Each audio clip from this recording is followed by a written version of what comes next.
Welcome to Crime Over Wine Weekly. It is Monday, June 17th. I'm Michelle Heron. Here are your crime headlines. Investigators in Kentucky found the body of a baby Friday that could be of a missing 8-month-old girl. Police made the discovery while searching the house. The body, which police say was partially decomposed, was, quote, consistent with Maya Rudd. The body was hidden in the house, according to police. The search began when police were asked to do a well-being check and could not find the infant with her parents. Family members told police they hadn't seen Maya since late April. Maya's parents, Tesla Tucker and Gage Rudd, were found at a motel in another town with a large amount of drugs. They told police they didn't know where Maya was. The couple now faces a slew of charges. The remains have been sent to the state medical examiner's office for an autopsy and positive identification. Video evidence in the murder of Madeline Soto show her accused killer moving what appeared to be a limp body from the front passenger seat of his car to the trunk of his car. Madeline's mother's boyfriend, Stephen Stearns, faces a number of charges in the case. Documents released by the agencies involved in the investigation reveal Stearns changed his story multiple times and the physical evidence in the case. The 13-year-old was reported missing in February when she did not make it to school one morning after Stearns dropped her off. Her body was found in a wooded area days later. Investigators say Stearns had 1,500 disturbing images and videos of Madeline on his phone. A father in Oregon is sentenced to 2 years in prison for drugging his daughter and her friends with fruit smoothies laced with sleeping medication during a sleepover. Michael Maiden apologized during his sentencing on Monday after pleading guilty to 3 felony counts of causing another person to ingest a controlled substance. Hello, friends and listeners. We're so glad you're joining us for another episode of Crime Over Wine Weekly. We took last week off. Things got a little crazy. I had my sister in town, and it was a lot of running around, and the goal was to do another episode, but it just didn't happen, to be honest. So we just took the weekend off, and that's okay, but because we're back and we've got some really interesting cases for you this week, we wouldn't be able to do it without the other half of Crime Over Wine Weekly, Heather Holley, the amazing Heather Holley. So, Heather, hello. So glad that you're with us. How are you doing? Doing all right. I feel like it's been forever since I've done the podcast, but it's only been 2 weeks. Back! Yay, if you missed me, sorry if you didn't. We always miss you when you're not here, so, we're glad that we're back. Things are back to normal on our side, and we're just going to keep on trucking. And you picked the wine this week, so tell us more about what you picked. I did, and drumroll everyone. It's another prophecy. We're making our way through the whole lineup. So this week it's the red blend, and it's described as an exceptional red blend that unites 2 regions into a single harmonious wine, luscious and lingering with hints of raspberry, plum, and dark cherry that seamlessly layer with notes of butterscotch, toasted oak, and chocolate-covered strawberries. The smooth finish is long and flavorful. This is our first red one from Prophecy, right? Yeah, that's why I've been so excited about it, because the white ones that we've tried and the rosé, they were all really good, so that's why I'm excited to try this red one. It smells good. Ooh, that's good. I do like that. It's fuller than I was anticipating for a red blend. Like, I expected it to be a little lighter and maybe a little sweeter. It's dense. There's a lot of flavor in it when you smell it and taste it. I'm wondering if it's going to be one of those, like, flavors as it, like, airs out, because I literally just opened mine. I do taste, all of the... I taste the raspberry, the plum, the dark cherry, like, the oak, the chocolate, like, it's, like... I think this would be good with, like, a dessert. Yeah, it was kind of listed as, it mentioned chicken and, like, smoked Gouda as good pairing options. I could see that. Like, Yeah. you can drink it alone, but I definitely think it's going to be one of those better pairing type of wines.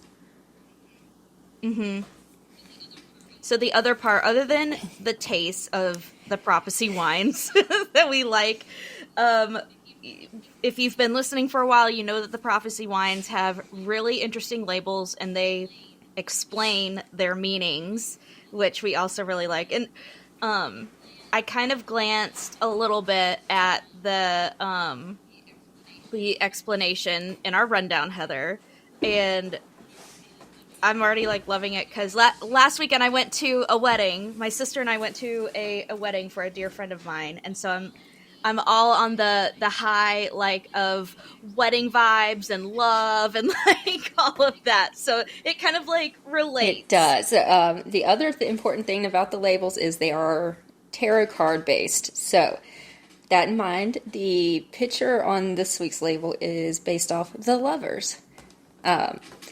And this is also the first one that we're getting that has two people on it. All the other labels have been a singular woman, feminine figure on them. So this is our first one that shows a pair and a man at all. So that's nifty. And their description for the label is you can see that the lovers' hands are intertwined, showing their love and commitment to each other, and to represent the harmonious blend of Washington and California fruit. The lovers are growing from the same tree to show the eternal bond love creates. The sun shining over the lovers brings warmth like the warm spice notes from the oak influence of the wine. The 12 fruits in the tree represent the luscious dark fruit notes of the wine like dark cherry, raspberry, and blackberry jam. I love that. So, very nice. I feel like this one didn't have as like deep personal metaphorical, because the other ones were like the star is like venturing on a journey, and this one's like lovers. Maybe okay. So like I could see maybe people celebrating like an anniversary or like a Valentine's Day, you know, things like that. Yeah, that's it. I mean, it's definitely a good wine to share with someone. I do see that. Like, it's a good date wine. Another good one from Prophecy. So it is. We definitely are fans, and this is just another one to check off. So if you have been intrigued by us talking about this Prophecy line, and you're like, okay, but you haven't done a red yet, here we are. We've done it, and Heather, I think we can say that we approve. Definitely. The Prophecy line is really easy to find. We haven't had any problems with finding it in different grocery stores in the East Tennessee area, even Middle Tennessee. So that could just definitely be something that if you are like, the next time you're at the grocery store, you know, just take a little gander. Look for the Prophecy wines. Yeah, I've found them at Walmart and Food City, which is our main grocery line here pretty much. So pretty easy to find. The bottles are identifiable. They definitely stick out when they're on a wall with all the other wines. You'll know what they are. Just ahead on Crime Over Wine Weekly, the man accused of killing a Louisiana mother and child confesses to the crimes on camera. What he says should happen to him now. Plus, the FBI joins the search for a missing Washington State toddler, the latest in Soraya Ong's case.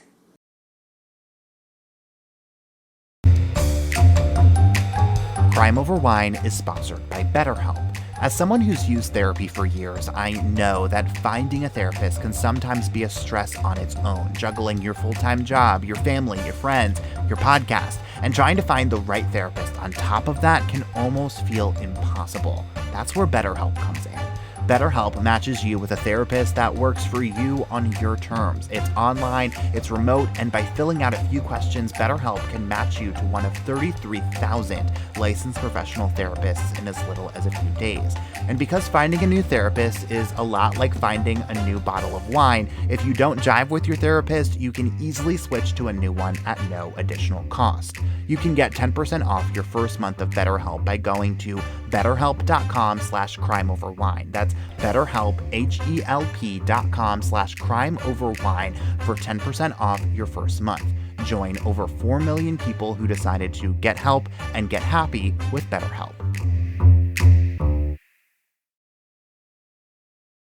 Welcome back to Crime Over Wine Weekly. The FBI has joined the search for a missing 2-year-old girl out of Washington state. Soraya Ong is believed to be with her father, Aaron Ong, and his fiancée, Nadia Cole.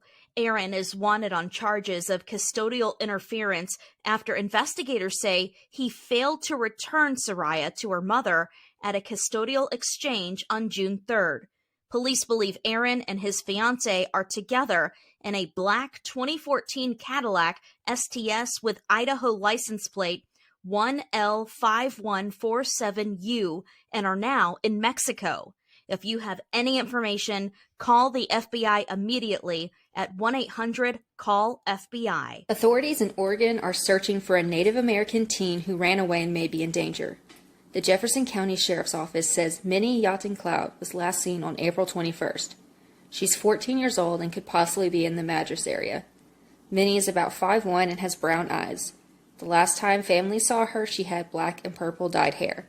If you have any information on Minnie's whereabouts, contact the Jefferson County Sheriff's Office at 541-475-6520 or the Madras Police Department at 541-475-2424. And turning to the case of the week that I'm going to highlight, we're going to cross some state lines, have a lot of agencies involved in this already. So this is a whirlwind of a story here. Louisiana mother and child are dead, and another little girl's recovering after what authorities describe as a domestic incident that led to an abduction and murder. WDSU reports Callie Burnett's father reported her missing Wednesday. He entered her Loringer home Thursday morning to discover Callie's body in a bloody scene. Louisiana State Police issued an Amber Alert that afternoon for Callie's daughters, 6-year-old Jaylee and 4-year-old Heron. Authorities say there was a 36-hour gap between the last time families spoke to Callie and realizing the girls were missing. Investigators were alerted that Callie's car was possibly spotted in McComb, Mississippi. A license plate reader later spotted the car in Jackson. Meanwhile, authorities in Jackson responded to a suspicious person call. A man was trying to get into several homes. When officers arrived, the suspect, Daniel Callahan, led them on a chase. U.S. Marshals eventually captured him. WDSU reports Callahan then led authorities to a wooded area where they found Callie's missing car. Inside was Jaylee, still alive. Her younger sister Erin was found dead nearby. Callahan was taken into custody late Thursday. In Louisiana, he faces charges for first-degree murder in Callie's death, kidnapping, and armed robbery.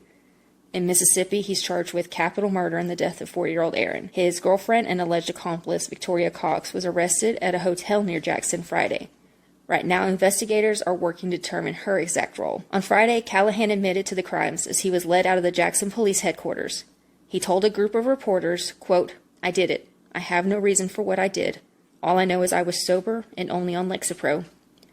He went on to say lethal injection is the easiest thing for what he did. The Mississippi Bureau of Investigation's Human Trafficking Division is also investigating.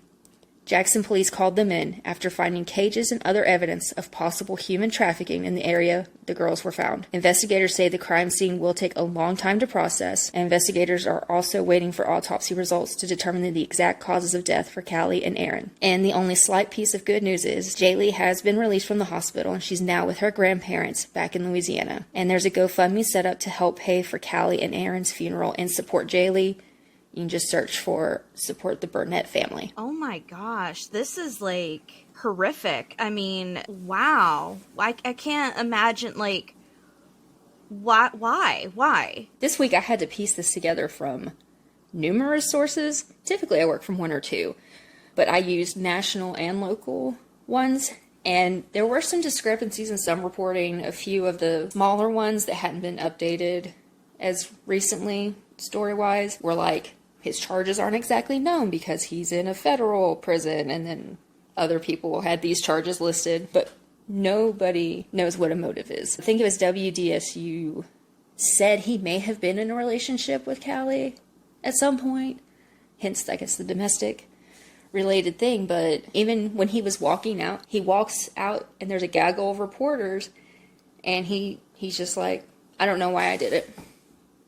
I did it, and straight up says he deserves lethal injection. He deserves to die for what he did. Wow. And so there's so many different pieces to this case that are different scenes, different investigating agencies that are having to piece things together, and agencies work a little bit different, so it's like they're going to have to work together to make a timeline and to see what evidence is connected to what. I mean, that's going to take a long time. And that the one surviving daughter, like, just, oh my gosh.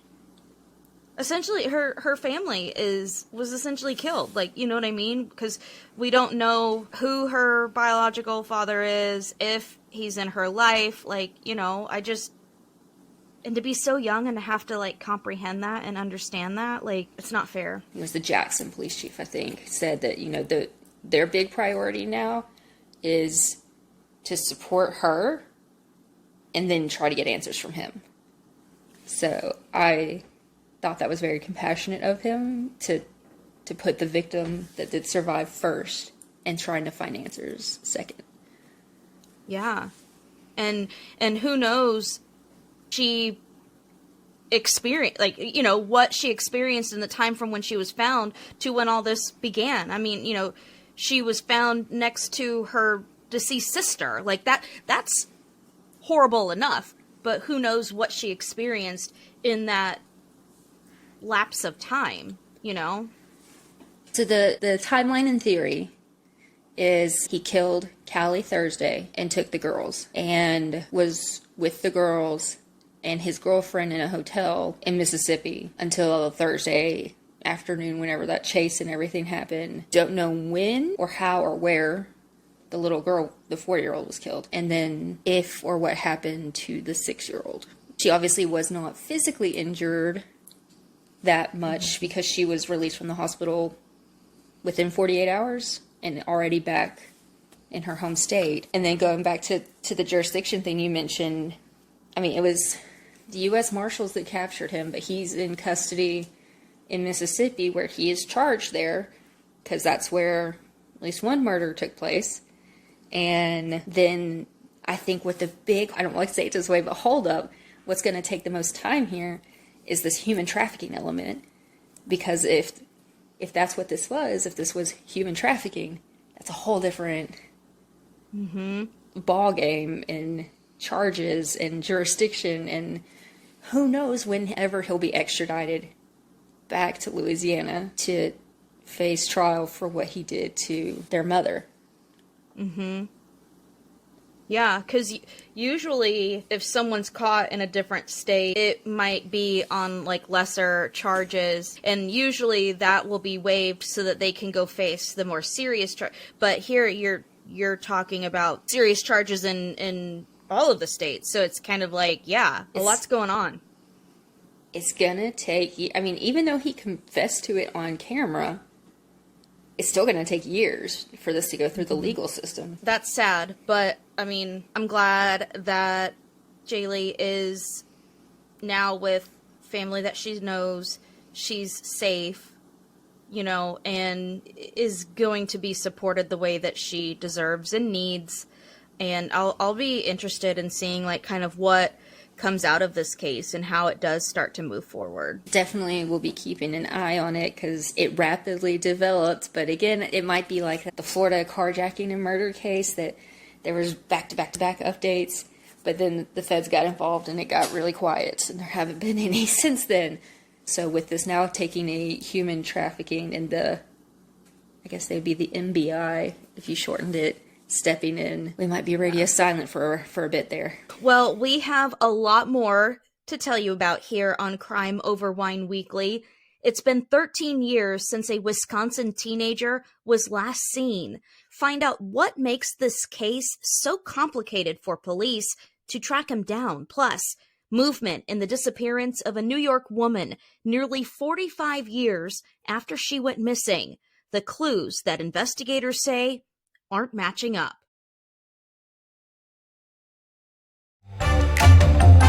Crime Over Wine is proud to support Emancipet, Today, there are over 60 million beloved pets across the country whose families cannot access or afford veterinary care.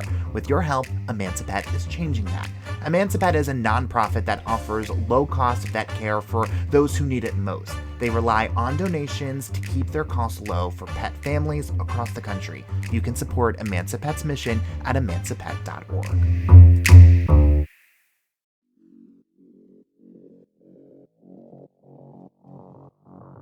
Hello, Crime Over Wine listeners. I am Rachel. And I'm Heather. We are the hosts of Like Mother, Like Murder. We bring you the good, the badass, and the crime. Each week, we bring you stories from missing and murdered to survivors and women who empower you. And of course, some mom talk sprinkled in. Check us out wherever you get your podcasts at Like Mother, Like Murder. And give us a follow on social media so that we can say hi. Okay, love you, bye. Okay, love you, bye.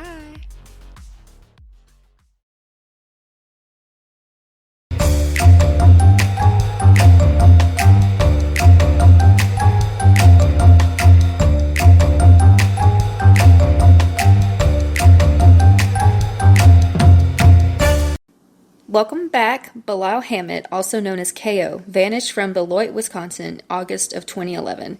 He was just 18 years old at the time. Wisconsin Missing Persons Advocacy, Inc. says the beginning of the investigation into KO's disappearance was difficult because he'd recently spent time in jail and didn't have a bank account, cell phone, or car. The morning of KO's disappearance, he ran errands with his mom. Back home, he told her they should go to a movie together soon. He gave her a hug and said, "I love you," before she left to speak with a neighbor. Later that day, KO was with a group of friends when a black vehicle pulled up. He got into the car and left, and this is the last known sighting of the teen. KO's friends say they didn't recognize the vehicle, and the make and model is not known. And they say it was also out of character for him to go somewhere without letting them know where he would be or when he'd be back. KO would be 31 years old now. He's described as a black man with brown eyes and black hair. He's between 6 feet and 6'3", and he has a dollar sign tattooed under his right eye and $2 signs tattooed on the left side of his neck under the ear. All tattoos are green. If you have any information on KO, contact the Beloit Police Department at 608-364-6807. The parents of a missing North Carolina girl are out of jail after serving their sentences for failing to report the girl missing. Madalena Kojakari was last seen getting off of the school bus in a town north of Charlotte in November 2022. The 11-year-old hasn't been seen since. Madalena's mother pleaded guilty for failing to report her daughter missing. Her stepfather was found guilty by a jury recently on the same charge.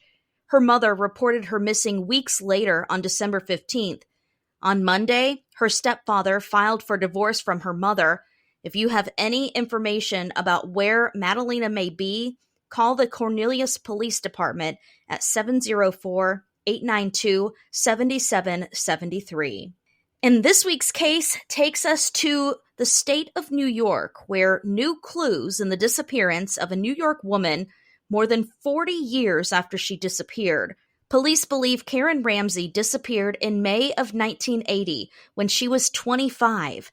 It's unclear because a missing persons report was never filed on her. Records show her husband, John Ramsey, filed for divorce in August of 1980. He also took out a legal notice claiming his wife abandoned him and their baby. Here's an interesting clue in the case. The couple's signatures appear on a 1977 document when the couple bought a condo. Another document shows when the condo was sold in September of 1981, more than a year after Karen disappeared. But get this, her signature is on both documents, and when you see them side by side, they do not look particularly similar. John died in 2022. His obituary states he married a woman in October of 1981, just days after Karen's signature appeared on the condo sale deed. All right, now let's fast forward to this year, April of 2024. Workers excavating a site in Paterson, New York, discovered human remains wrapped in plastic under concrete. They have identified those remains as Karen Ramsey's. The site where her remains were found is just 8 miles from where she lived in that condo. So the mathing isn't mathing here, if you kind of catch my drift. So one thing is that even though those remains have been positively identified as Karen's, we don't know the cause of death. And investigators are currently working with John's first wife to maybe see if there's anything that she can tell them, maybe about John or anything that she may know. And also kind of going back to that missing persons report, things were a lot different back then, obviously, in the 80s. Things were done by hand as far as like reports. And so a lot of them weren't computerized or digitized. And so they say a report could have been filed, but they say there's not one that's digitized that they've been able to find. So that's why it's kind of like a little weird how they kind of know about when she went missing, but this whole signature thing with the deed of the condo and then John remarried, it was all, that's just a little weird. And when you do see the signature side by side, like, they do not look similar. Like, I hate to speak ill of the dead, but man, he seems real guilty. I'm not a mathematician. I'm very bad at math. That's why I'm a journalist. But the math does not math, even when I use paper or a calculator. Did he have any ties to where her body was found? So it was close, but like, did he like manage that place or something? Yeah, I'm honestly not sure. I couldn't tell you. But maybe that will come out as they're talking to people that knew John. You know what I mean? Especially back then. Maybe that's where this first wife can kind of come and help, here in this. And it also makes you wonder, like, does she have any cards or anything that might have his handwriting on it that they can kind of compare to see, where this signature came about? Who's the third wife? Who's this mysterious third wife? Yeah, I don't know. I'm sorry, if you marry me and in your obituary it just says, you married a woman, we got problems. I will raise you from the dead just to slap you. The disrespect. So I'm like, I wonder if they can, with it being from like the 80s and stuff, yeah, like not a lot of paper trails probably left to uncover there, or that you could genuinely for sure verify. But it's giving, this case is reminding me of, it's actually the case that I did with Liam on Crime Over Wine that I co-hosted, The Girl in the Barrel, which was like also in New York, where it was like, it was the man, he also died, well, he voluntarily died, once police got really close to nailing him as the suspect, but it was a woman he had impregnated while having an affair, and hid her body in the barrel. So it kind of gives the same MO. I don't know what she knew. Where's the daughter? Wait, they had a baby. Yeah, they had a baby. I don't know. But I will say, there was a line that I saw that said it has not been revealed where the DNA sample came from, but I mean, that could come from a child of hers or family members of hers, brothers, sisters, mother, father, things like that. But I would probably assume that it would come from a child, but I don't know. And it was a baby, right? He filed the abandonment thing, and it was for a baby, right? Because I was like, it wasn't, not to be like, think the worst possible of a human being, but it's not like she was old enough that he passed their own child off as his wife. No. Okay. No. Well, at least there's that.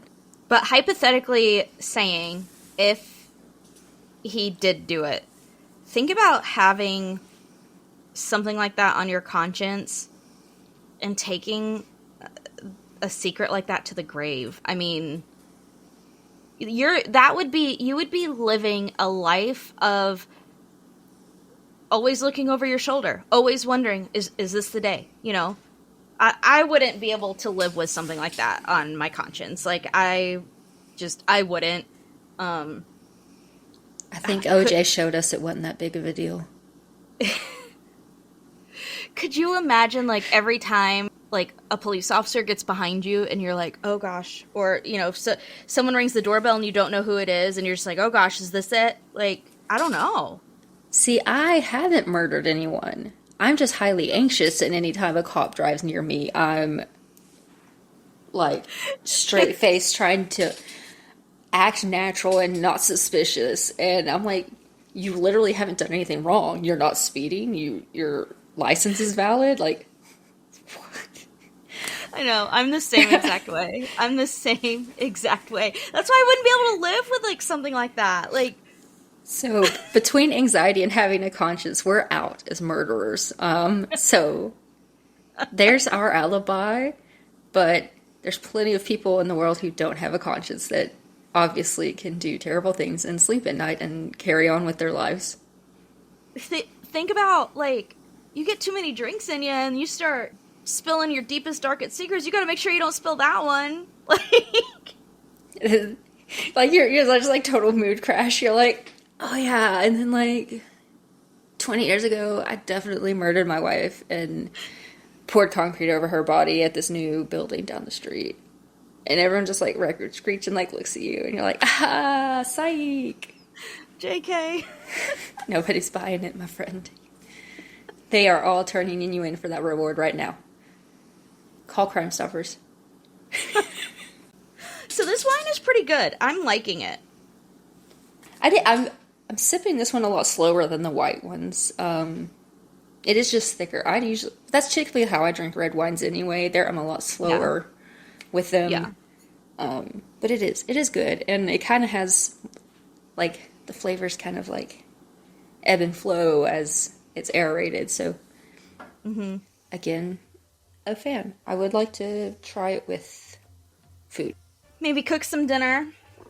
Have a little glass of wine with it when you sit down. Maybe with a lover. We will. We definitely will. Thank you guys so much for listening this week. If you can't get enough of Crime Over Wine, follow us on Facebook, Twitter, and Instagram. And we will see you next Monday for the next episode of Crime Over Wine Weekly.